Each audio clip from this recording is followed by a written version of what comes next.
Hi, my name is Howard. We're here at Wake Up America at iStudios in Reading, Pennsylvania. My name is Howard, and this is Kirk. You have some questions you want to ask today?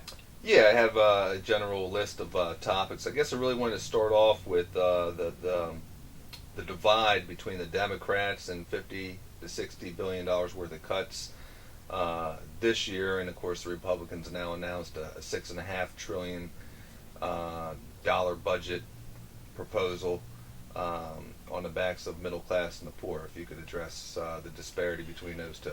That's such a large question, and it might take me several minutes to answer, but I'll do my best to keep it short. The situation with this new budget that came out for 2012 is ridiculous. The problem is so big. Let me try to just freestyle a little bit, and then we'll take the answers out of it as we go. First of all, the situation that we have right now, we're talking about $30 to $60 billion in cuts that Boehner's trying to get through. Boehner can't even keep his Tea Party people under control. There's like 70 or so of them that came in under this new election. The Tea Party people, they are for gun control, smaller government, lower taxes, and freedom of speech, and probably Roe versus Wade. Those are the generalities of the Tea Party.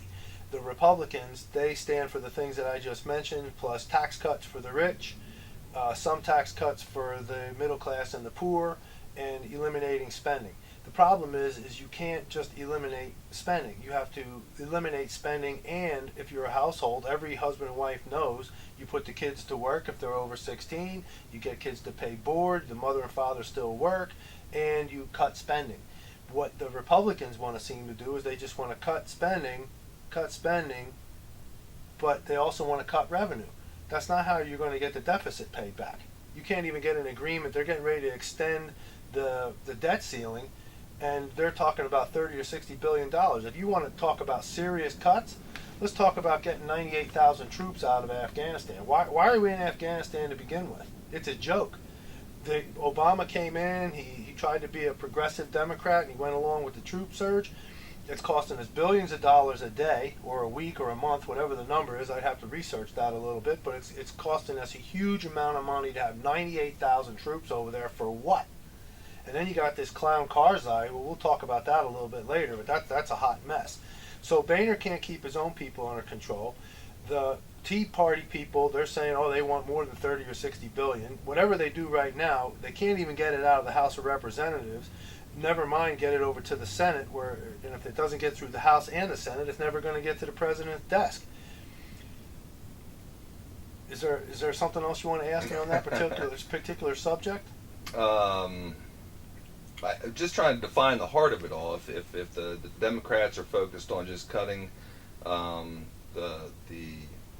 12% of the budget, Okay, so you want to talk about discretionary spending. You got 12% of the budget, which is what we call discretionary spending. What Boehner's talking about right now is cutting Medicaid and money to entitlement programs like welfare, etc., and he also wants to cut on education. I haven't heard anybody talking about, oh, let's get GE to pay some taxes. Let's talk about the Department of Defense, the Department of Interior, Agriculture, Commerce, Homeland Security. I mean, why can't we go to these departments and say, okay, everybody's got to cut costs by 10%? They're building jets like the F-22 Raptor that cost $1.2 billion a piece, and they can't even use their full capacity until they don't have a pilot in the seat. We're so far advanced of where our enemies are. Why must we continue to spend and spend and spend on defense? I'm not saying that we should have a weak defense, but if we want to see what's going on in Afghanistan, we pull all the troops out, we put more eyes in the sky, and anybody that comes across the border from Pakistan, you just vaporize them. I mean, if you want to cut costs, let's get 98,000 troops out of Afghanistan. Right. We're not winning over there. We're never going to win. The people are barbaric. We burn a Koran over here, and then they kill 4 or 8 NATO people over what? They're retarded.